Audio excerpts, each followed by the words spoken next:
Bonjour, ici Raymond Rougeau. Vous écoutez Sport en vrac au 103.5 Cool FM. Au 103.5 Cool FM, vous écoutez Sport en vrac.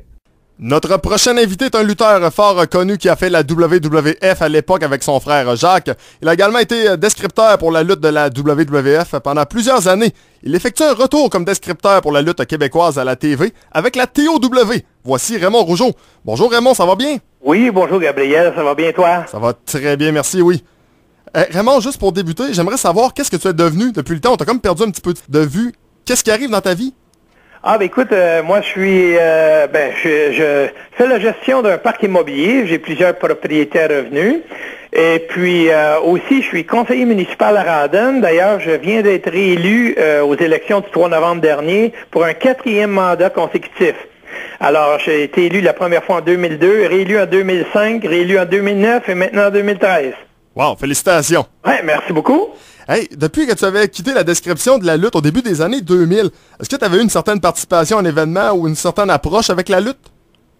Non, depuis que j'ai arrêté les commentaires en février 2002 de la WWF, j'ai comme pris un recul face à la lutte. À un moment donné, on fait un tournant dans notre vie, on passe à autre chose. Et c'est en fait en 2002 que je me suis lancé en politique municipale à Rawdon. Et depuis 2002, j'ai été impliqué plus dans la politique. Raymond, qui t'a contacté justement pour revenir à la télévision québécoise pour faire la description de la lutte et comment s'est passé le tout?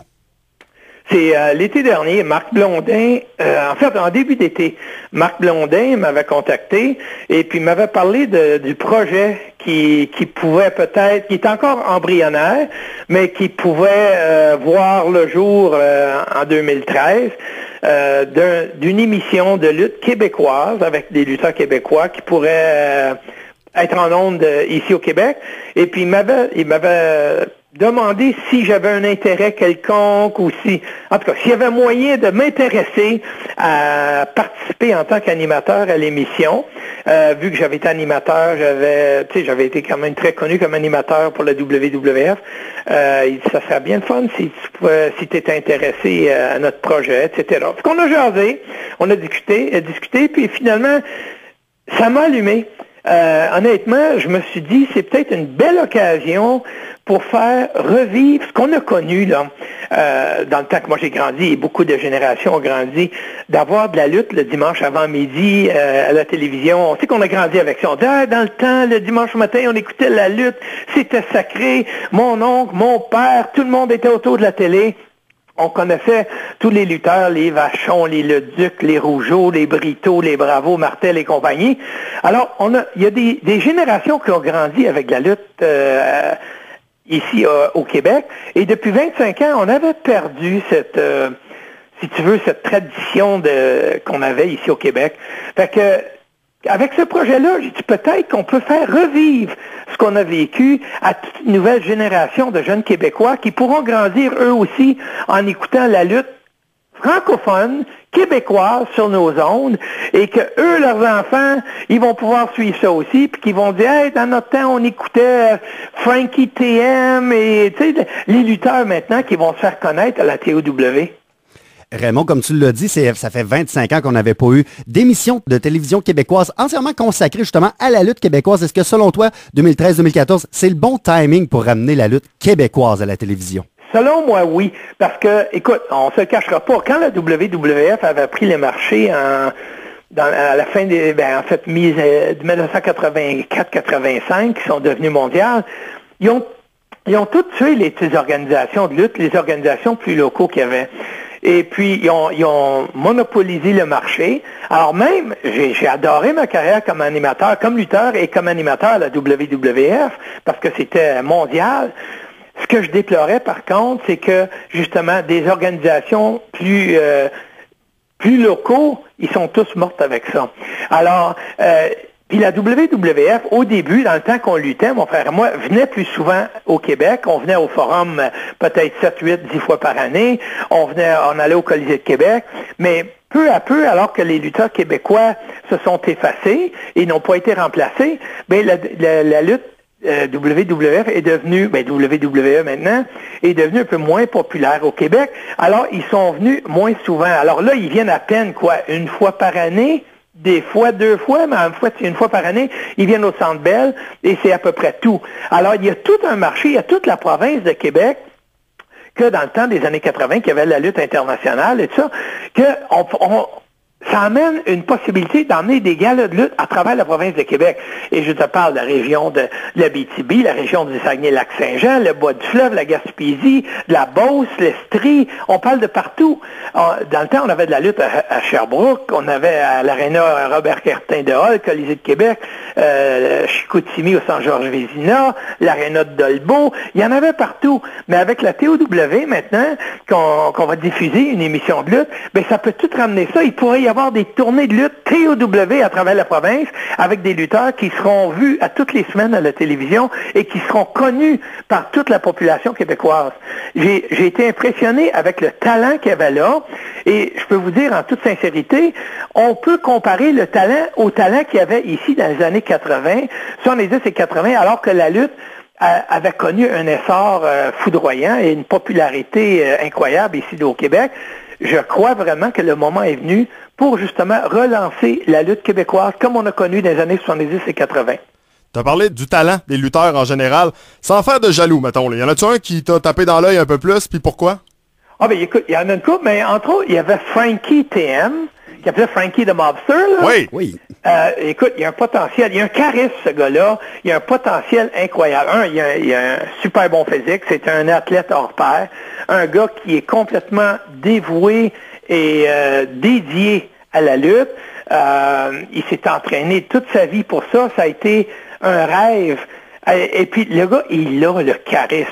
Tu sais, on parle de lutteurs comme Maurice Madoc Vachon, c'est un lutteur qui était très charismatique. Ben, je considère que Frankie est aussi charismatique que Maurice Vachon. Fait que, il y a du potentiel dans ce gars. Il y a Sylvain Grenier qui est là. Il y en a plusieurs, puis j'ai vu de la relève, des nouveaux qui sont là, que c'est vraiment, là, wow, hein, attention, parce que quand ils vont être connus à la télévision, tout ce qui manquait à ces lutteurs-là, c'est un véhicule pour se faire connaître. On se le cachera pas. Tu prends des bons lutteurs, s'ils sont pas à la télévision, ben ils sont pas connus, puis ils attireront pas, personne ne les connaît. Mets-les à la télévision, alors qu'ils puissent mettre en valeur leur talent et leur charisme et leur savoir-faire. Ben, ils vont remplir les arénas tantôt, là. Et Raymond, tu parles justement de la visibilité que ça va donner aux lutteurs québécois. Est-ce que tu penses qu'avec cette visibilité-là, peut-être que dans quelques années, on pourrait voir des Québécois retourner à la WWF ou dans les grandes ligues? Ah ben tout est possible, certain. Parce que, écoute, on se le cachera pas. Quand ils vont se faire connaître à la télévision ici, il y a des yeux qui vont être tournés, là. Il y a des yeux de la WWE qui vont être tournés vers le Québec, qui vont dire, hey, il y a un tel qu'il est très fort, puis c'est sûr qu'il pourrait se faire approcher. Puis tu sais, ça a été la même chose pour nous dans les années 80. Quand la WWF a voulu aller mondial à cette époque-là, ils voulaient avoir des meilleurs lutteurs de tous les territoires et de toutes les nationalités aussi, toutes les ethnies, pour justement aller mondial. Mais quand ils ont parlé du marché francophone, ben c'est mon frère et moi qu'on était les premiers qui ont approché pour aller à WWF pour conquérir tout le marché francophone. Et nous, ça nous a permis de faire une carrière internationale. Ça pourrait faire la même chose à des lutteurs de la TOW. Puis je leur souhaite, là, c'est une belle occasion, c'est une belle fenêtre pour eux, une belle occasion de réaliser un rêve. Ton analyste sera Pierre-Carl Ouellet ou PCO pour les intimes. Parle-moi un peu de votre travail, comment vous avez été capable de collaborer ensemble. Ça a été très bien. Écoute, je connaissais PCO depuis le temps qu'il avait été lutté à la WWF. Il est très bon, il a des bonnes idées, il a beaucoup d'expérience dans la lutte. Il est coloré aussi. Alors, c'est sûr que les 4 émissions qu'on a fait, ça a été les 4 premières émissions, puis je peux dire que rendu à la 2e émission, on commençait déjà à être à l'aise de travailler ensemble, puis à la 3e, mais regarde, ça coulait, là, ça coulait à flot, là. Fait que c'est un plaisir de travailler avec lui. Pour l'instant, ce n'est qu'un projet pilote, mais est-ce que selon toi, le projet de la TOW pourrait avoir une longue vie? Selon moi, oui, parce que justement, d'ailleurs, le lendemain ou sur le lendemain, lorsqu'on a tourné justement, on a enregistré les matchs de lutte, et puis on a fait les entrées, j'avais envoyé un courriel à Marc Blondin, et puis Bertrand Hébert aussi, qui était très impliqué dans le projet. Puis je leur ai dit, je leur ai félicitations pour le travail qu'ils ont fait, et puis je leur ai dit, selon moi, tous les éléments sont en place pour un succès à long terme. Alors, ça c'est mon avis, et comme je dis, selon moi, il va y avoir des réseaux de télévision aussi qui vont peut-être approcher aussi pour justement essayer de mettre en onde l'émission de la TOW, parce que ça va être une belle émission, ça va être une émission de qualité, avec des lutteurs de qualité et des commentaires de qualité. Si on avait peut-être quelques améliorations à faire selon toi? Ben écoute, après les 4 premières émissions, c'est sûr qu'on regarde, il y a toujours des petits points que tu peux dire, ouais, on pourrait améliorer telle chose, peut-être question éclairage, question de couleur des câbles de l'arène, couleur du tapis de l'arène, pour mettre ça un peu plus collé. Là, le tapis était foncé, les câbles étaient foncés, de mettre un peu plus clair. Après ça, du côté technique, il y a toujours des petites améliorations, mais comme je dis, regarde, on peut dire pour un projet pilote, je suis agréablement surpris. Après ça, on va s'asseoir à la table et on va regarder avec un œil critique qu'est-ce qu'on pourrait faire pour améliorer, puis on va apporter des points là. Raymond, est-ce que tu as eu l'occasion de voir le produit final ou tu vas être comme tout le monde, tu vas le regarder dimanche matin 10h pour la première fois? Je vais être comme tout le monde, je vais le regarder dimanche matin pour la première fois. Moi, ce que j'ai été là, lorsqu'on a tourné les émissions, parce qu'on faisait les ouvertures live devant la foule, etc. J'ai fait des entrevues sur le ring avec des lutteurs. Et puis, après ça, j'ai fait les descriptions de match. Mais le produit final, je l'ai pas vu. Alors, je vais être comme vous, collé sur mon sofa, collé sur l'écran et rivé à l'écran pour voir le produit final. J'ai bien hâte de le voir. Mais comme je dis, c'est sûr que si on veut s'asseoir et regarder, puis on va essayer de trouver, ça pourrait s'améliorer, ben on va trouver des points, puis justement, je vais le regarder avec un œil critique.